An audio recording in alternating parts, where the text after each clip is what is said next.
Hello friends, welcome back once again to our YouTube channel Incredible Abhishek. So in this video we are going to have an analysis over a book list for CDS examination.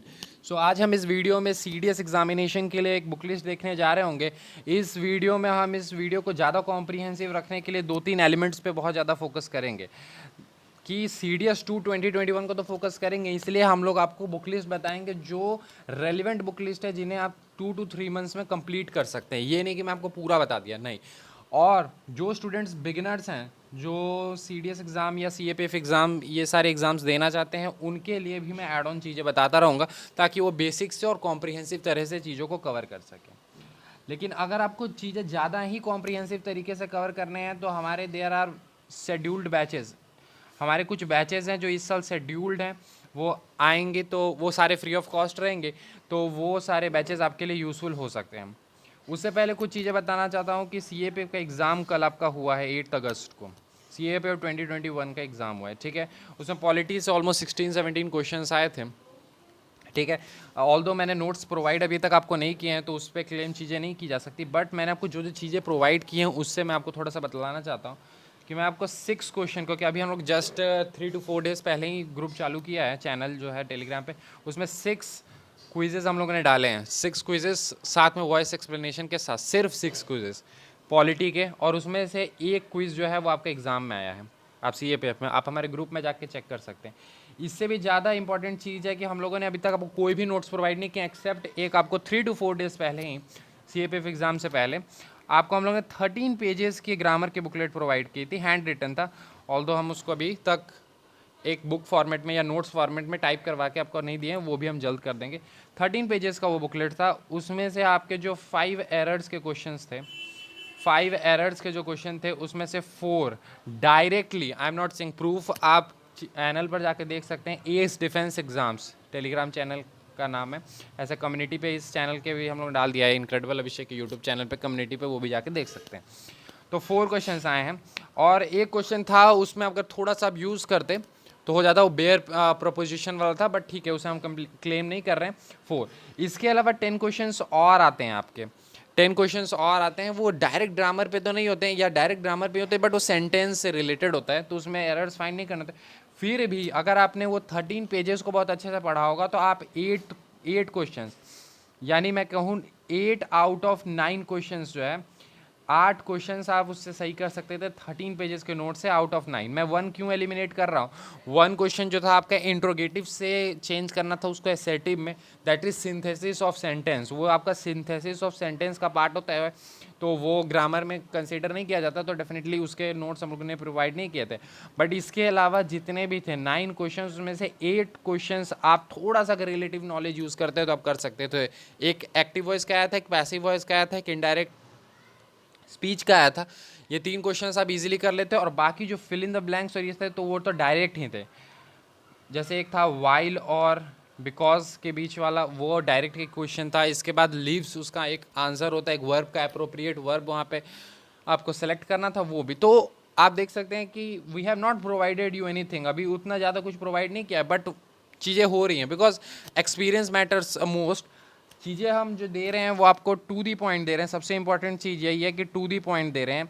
जो भी चीज़ें हम आपको provide कर रहे हैं वो आपके एग्जाम के पॉइंट ऑफ व्यू से बहुत ज़्यादा रेलिवेंट है, हम इधर उधर की चीज़ें नहीं दे रहे हैं। आप देखेंगे जो 6 क्वेश्चन हम लोगों ने पोस्ट किए, एक पूरी तरह से टू दी पॉइंट है। आप CDS एग्जाम तक तो हम लोग आपको बहुत कुछ दे देंगे, और मैंने जो आपको एश्योरिटी पहले भी दी है उसे भी हम क्लेम करेंगे, definitely that would be there कि 45 मार्क्स, ठीक है, 45 मार्क्स जो है वो डेफिनेटली होंगे, या फिर almost we will be trying for 50% questions, ठीक है।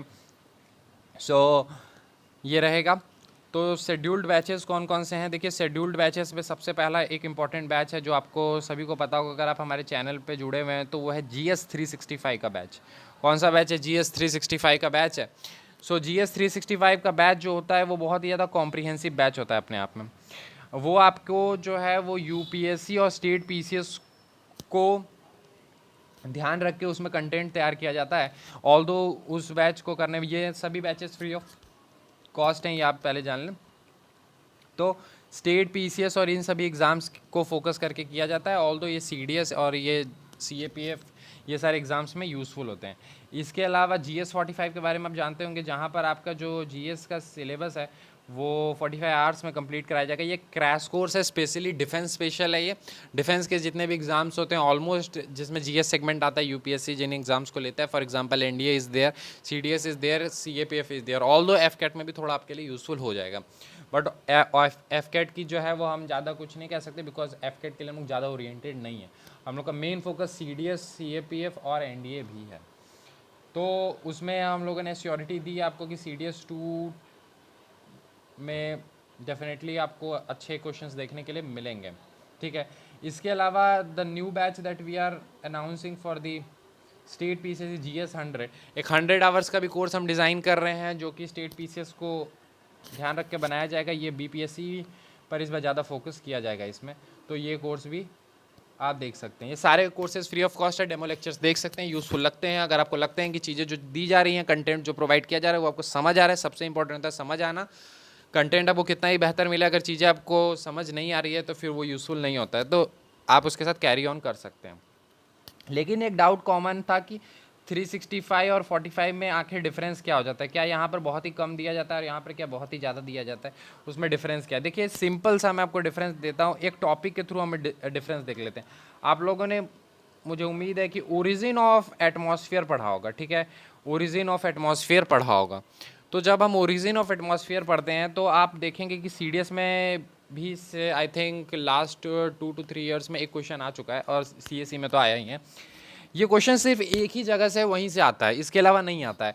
वो क्या है, वो है ओरिजिनल जो हमारा एटमॉस्फेयर है और जो आज का प्रेजेंट एटमॉस्फेयर है उसमें क्या चेंजेस हुए हैं। फॉर एग्जांपल अगर आप देखते हैं नाइट्रोजन आर्गन का जो क्वांटिटी है उसमें कोई चेंजेस नहीं आई हैं। 78% उस समय भी था, आज भी 78% ही है नाइट्रोजन।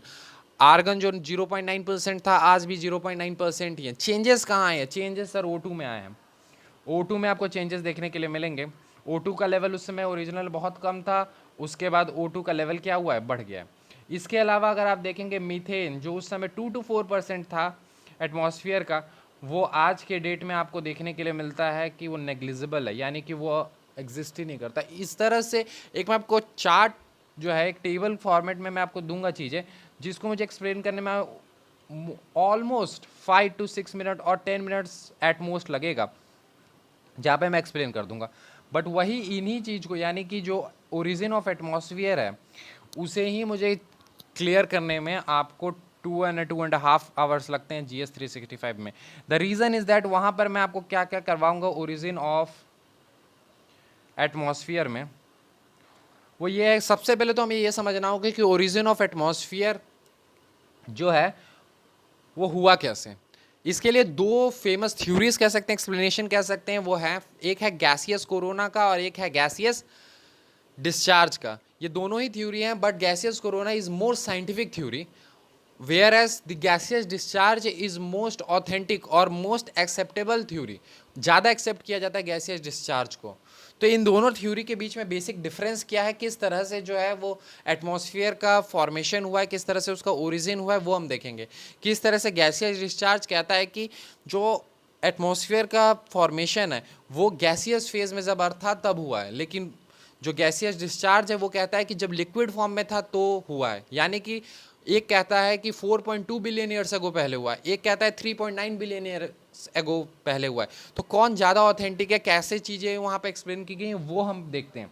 इसके अलावा जैसे कि आपको मैंने बताया कि ये सारी चीज़ें मैंने बतलाई कि मीथेन नेग्लिजिबल है, O2 पहले कम था, तो उन सभी चीज़ों को मैं फिर एक्सप्लेन करूँगा with the help of the graph. तो चीज़ों को एक्सप्लेन ही करूँगा कि किस तरह से जो आपका ऑक्सीजन की मात्रा थी लगातार कम हुई और उसके बाद फिर धीरे धीरे बढ़ी और उसके बाद फिर कांस्टेंट हो गई, तो वो किस तरह से हुआ। फिर उसके बाद जो चेंजेस है, मीथेन किस तरह से नेग्लिजिबल हो गया, किस तरह से नाइट्रोजन और आर्गन जो है वो पूरी तरह से कांस्टेंट रहीं, और जो आपके डिफरेंट गैसेज हैं उसमें किस तरह से चेंजेस आए, और ऑटोट्रूफ्स का कब एग्जिस्टेंस हुआ और हेटरोट्रोप्स का कब हुआ, और ऑटोट्रूफ्स के जो ऑटोट्रूफ्स का एग्जिस्टेंस है, उस हेटरोट्रोप्स का जो एग्जिस्टेंस है वो ऑटोट्रूफ्स पे किस तरह से डिपेंड करता है, वो भी हम उसमें देखेंगे पूरे डिटेल्ड में। तो इस तरह से पूरी चीज़ों को वहाँ पे कॉम्प्रिहेंसिवली कवर किया जाता है।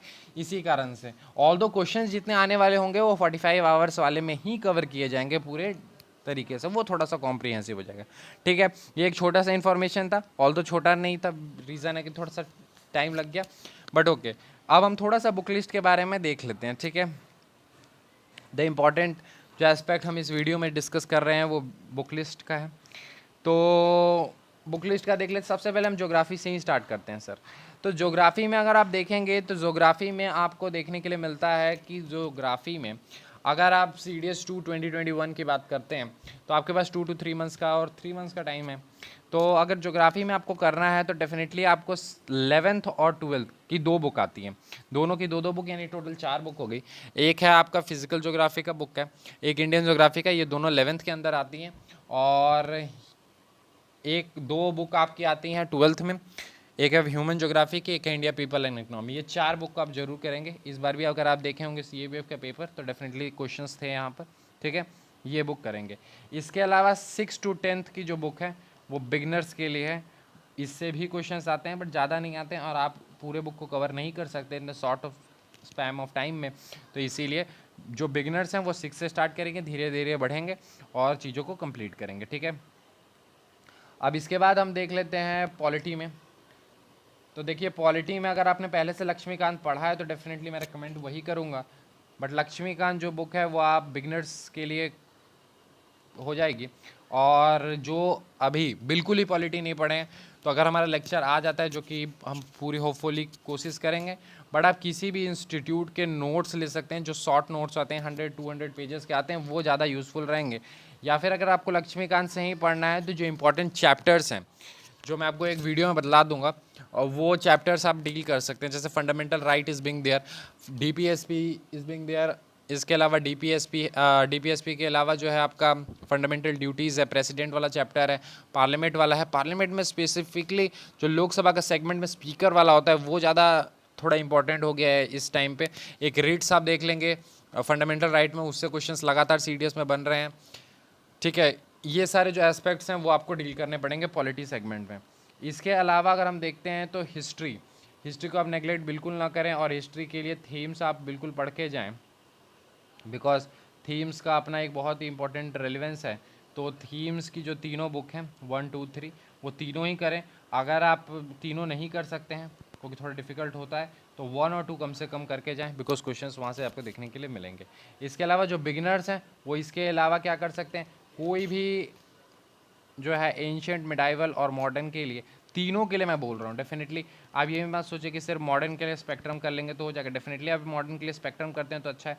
मिडाइवल और एंशिएंट जो है वो दोनों आप कम से कम लूसेंट से करना चाहते हैं तो लूसेंट से करें, या किसी भी बुक से करना चाहते हैं करें, बट एक बार करें ज़रूर, बिगनर्स के लिए ये है। ठीक है, इसके अलावा अगर हम बात कर लेते हैं तो साइंस सेगमेंट, जो कि सबसे इंपॉर्टेंट सेगमेंट आता है अगर आप CAPF और CDS की तैयारी कर रहे हैं तो इसके लिए 9-10 मोर देन इनफ है। 9-10 की NCERT को बहुत अच्छे से करें, वो आपके लिए बहुत ज़्यादा यूज़फुल होंगी। इसके अलावा जो बिगिनर्स हैं उनको क्या करने की ज़रूरत है, साइंस में सबसे पहले तो आपको 8th भी पढ़ना पड़ेगा 9-10 के अलावा। 8th से भी क्वेश्चन आते हैं, हाँ, जो इस साल देने वाले हैं CDS 2 2020 वो 8th का कम से कम एक चैप्टर जरूर पढ़ें, माइक्रो ऑर्गेनिजम्स, फ्रेंड्स एंड फो, वो वाला जो चैप्टर है वो आप कम से कम करके जाएँ। इसके अलावा चीज़ें रिपीट हो रही हैं बट बिगनर्स कर सकते हैं, 6 और 7 का ही पढ़ सकते हैं, यूज़फुल रहेगा। इसके अलावा 11th और 12th की कुछ चैप्टर्स हैं, जैसे 12th की बायो के 4 चैप्टर्स हैं, 4 चैप्टर के अलावा आपका एक सेल वाला चैप्टर है वो आप कर सकते हैं। उसी प्रकार से 11th की भी कुछ चैप्टर्स हैं। इसके अलावा जो फिज़िक्स है और केमिस्ट्री, उनके भी कुछ सेलेक्टेड चैप्टर्स होते हैं जो आपके लिए यूज़फुल होते हैं। मैं आपको एक लिस्ट प्रोवाइड कर दूंगा हमारे चैनल पर, तो वो आप कर सकते हैं, बिगनर्स हैं, बिकॉज आपके पास थोड़ा समय है। ठीक है, बिगनर्स कहने का मतलब है जो 2022 में अटेम्प्ट देने वाले हैं बेसिकली, और उसके आगे देने वाले हैं। ठीक है, इसके अलावा we have discuss science, geography, polity, science, sorry, then हम इकोनॉमिक्स देख लेते हैं। देखिए, इकोनॉमिक्स के लिए NCERT मोर देन इनफ है, चाहे आप बिगनर्स हों, चाहे इधर का अगर नहीं कर सकते हैं तो आप लीव भी कर सकते हैं, बट अगर आप बिगनर्स हैं तो NCERT कर लें, कम से कम दोनों ही कर लें, 11th की भी कर लें और 12th की भी कर लें, इंपॉर्टेंट है। ठीक है, जो अभी इतना शॉर्ट स्पैम ऑफ टाइम में अगर पहले किया है तो ठीक है, नहीं किया तो आप छोड़ सकते हैं, कोई ऐसा इशू नहीं है। ठीक है, क्योंकि आप करेंगे भी तो ऐसा नहीं है, मतलब अगर 10 क्वेश्चन आते हैं तो भी आप शायद 2 to 3 ही सॉल्व कर पाएँ, ज़्यादा सॉल्व नहीं कर पाएंगे। अगर आपने थोड़ा डिटेल में किया है चीज़ों को तब फिर आप कर पाएंगे, ठीक है। अदर देन दैट अगर नोट्स हमारे आ जाते हैं तो डेफिनेटली वो तो आपके लिए फिर यूज़फुल होंगे। इसके अलावा देखिए, क्योंकि ये जीएस सेगमेंट है तो आपके ऑलमोस्ट चीज़ें हो गई हैं। करंट अफेयर के लिए आप कोई भी मैगज़ीन फॉलो कर सकते हैं। CAPF जैसे एग्ज़ाम्स के लिए एनवायरनमेंट का भी थोड़ा सेगमेंट होता है, तो वो हम किसी और वीडियो में डिस्कस कर लेंगे, ठीक है। तो ये सारे आपके ऑलमोस्ट इंपॉर्टेंट सेगमेंट थे जिन्हें आप डील कर सकते हैं। इसके अलावा थोड़ी मिसलिनियस चीज़ें हैं वो हम आपको ग्रुप पे कवर करते रहेंगे। इंपॉर्टेंट क्विजेज़ जो हैं वो भी आपको हम चैनल जो है टेलीग्राम वाला उस पर हम करवाते रहेंगे आपको, तो वो आपके लिए यूज़फुल होगा। इंपॉर्टेंट नोट्स और पिक्स जो हैं वो आपको हम वहाँ पे प्रोवाइड कर देंगे, तो वहाँ पर हमारे साथ जुड़े रहें। और अगर ये वीडियो अच्छा लगा हो तो आप वीडियो को शेयर कर सकते हैं अपने दोस्तों के साथ, ठीक है। Thank you and have a nice day friends.